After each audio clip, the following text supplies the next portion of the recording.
I want to thank you guys so much for having me here. Having a man to hear from a man.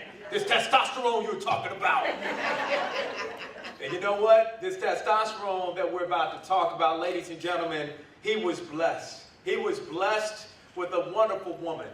And all I see out here are wonderful women. I see out here wonderful women who have come a long way. Some of you, a lot of people don't even know. But see, women, I want you to know that you birthed us. Amen. You nurture us. You touch us. You inspire us when we are down on ourselves. You encourage us when we don't believe that we have it in us. You work a 9 to 5 harder than some of the men do every single day. Ladies and gentlemen, you are mothers. Not only ladies, not only women, but mothers. And that's what I'm here to talk about today. I'm here to talk about a powerful woman, the first woman I ever fell in love with. Excuse me. The first woman I ever fell in love with. She's right there. It's hard to talk about it because every time I talk about it, she brings me to tears. Mothers out there, I want you to know that you are our matriarchs. You are our queens. And we must make sure that we continue to nourish you.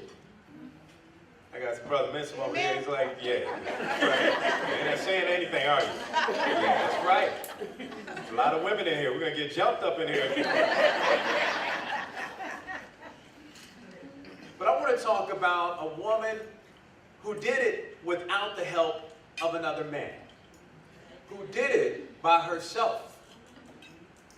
Do you know that more than 70% of children, African American children, are born in single-family households? 70%. And a lot of times today, you hear men, and I can't stand this, because male role models are needed. Men are needed, but you can't do it without a man. A lot of times they say, no, you can't do it without a man in the house. Ladies and gentlemen, you can do it. I'm a perfect example that you can do it.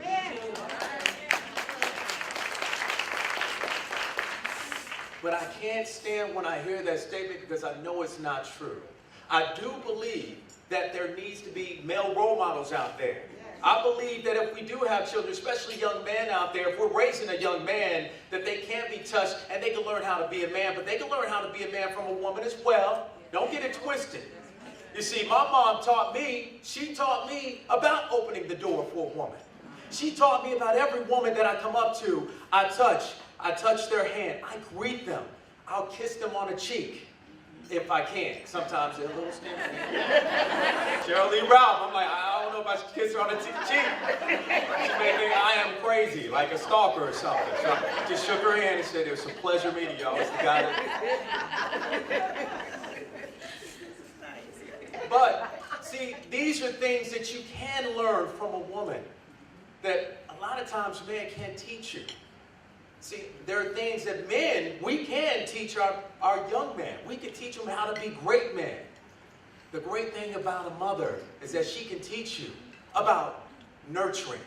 She can teach you about affection.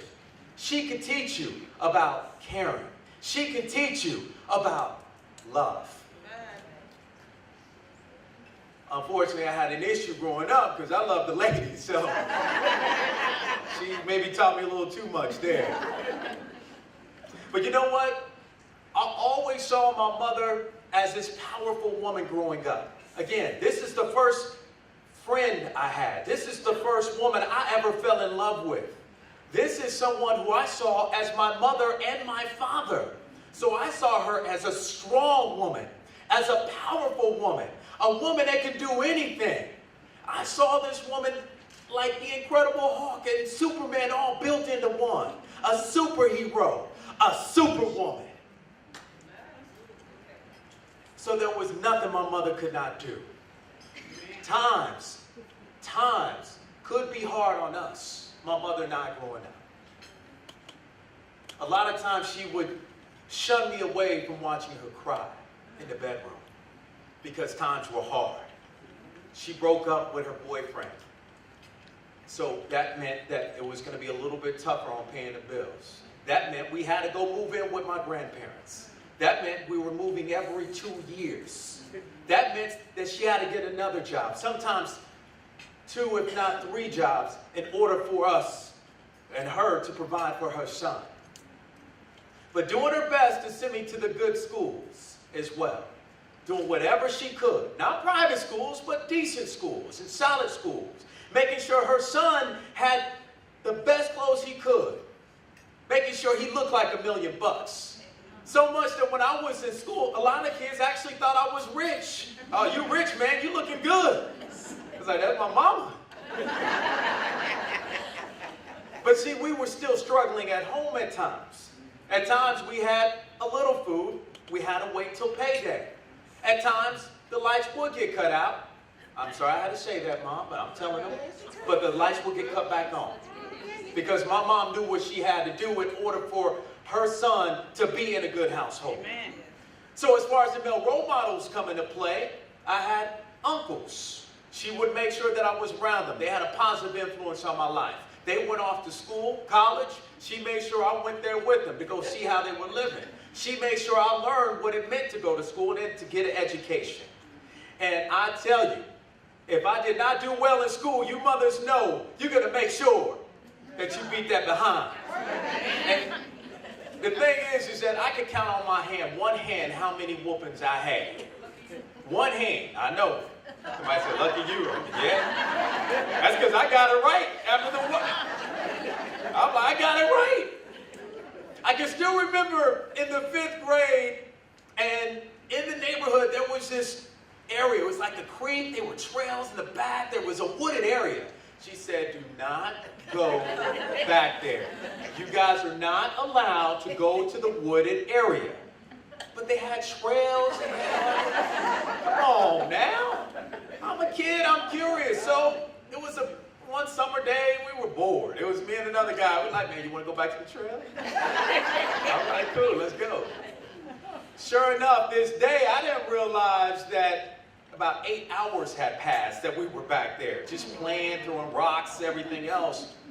I saw a kid coming by, and he's like, hey, we've been looking all over for you. And I was like, what do you mean we? It's like, man, the whole neighborhood, man, the cops are here and everything, your mama's crying.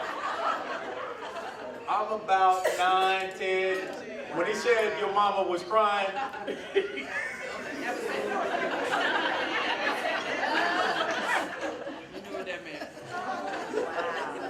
we start walking back to where everybody was. I was crying. I was already crying because I knew my friend was like, what's up? He started laughing. He was like, what's up? What's wrong? What are you doing? I said, my mom's going to whoop my ass, man. She's going to kill me, man. She said, don't come back here, and I came back here.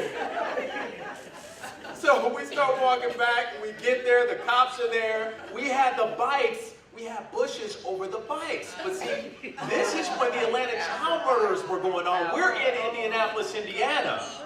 They see the bikes. They're thinking we're holding it for evidence, and the cops are there. My friend's mother passes out. My mom's there. She's crying. She said, just go home. Just go home. I'm crying. But I knew that that wasn't enough. See, I went home, I got a belt out, and I just started whooping my own self. I'm going around the whole house in the back and everything in the front. So she gets home and says, matter of fact, you grabbed the canvas belt. My mom's like, nah, that's not the belt. Get that little leather belt out right there with the buckle. That way? You mean the canvas one here?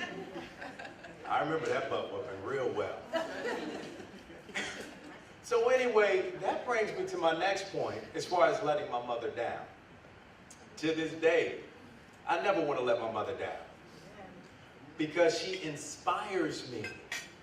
You hate it when you let anyone down, let alone someone that you love. Amen.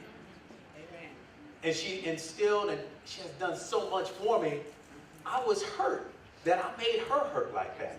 She thought I was dead. She thought I was kidnapped and everything else. And I wanted to make sure I never made her feel that way again. Now, as I got older, we had just a little beef, grapples. I would argue because I always like to have the last word. I am a journalist. I like to argue my point. And she'll listen to me. And then she'll say, I slapped the you-know-what out of your face.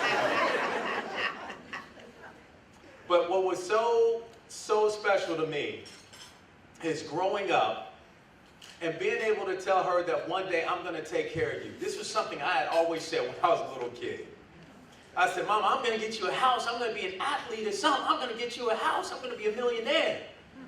I'm not a millionaire, but I'm a millionaire at heart, okay? I want to get that straight right now. Y'all like, how much is the TV station paying? So as I'm growing up, I find myself challenged in high school academically. But my mother was someone, again, that always inspires, that always believed like your mother's as she's raising a young man. A young man that's dealing with society that is challenging African-American men at the time.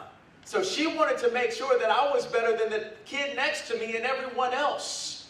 But I barely graduated from high school. I was able to do it thanks to my mother who believed in me.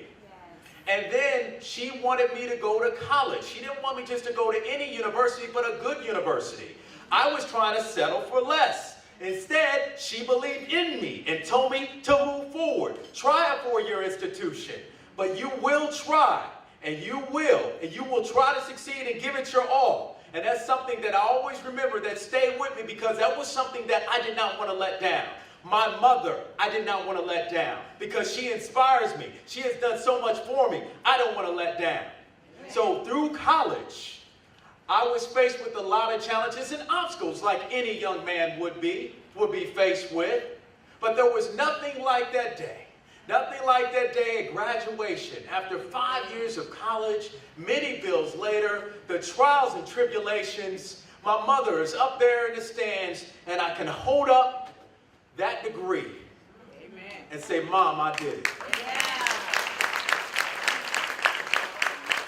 And she went like this. She said, yes, you did.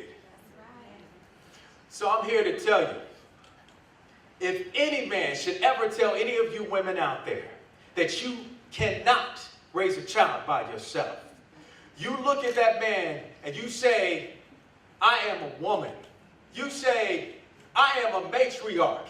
You say, I give birth. You say, I am the greatest. Amen. You say, I am a superwoman. Yeah. You say, I do inspire. Yeah. You say, I do give back. You say, I've raised a young man. And then you say, I am a mother.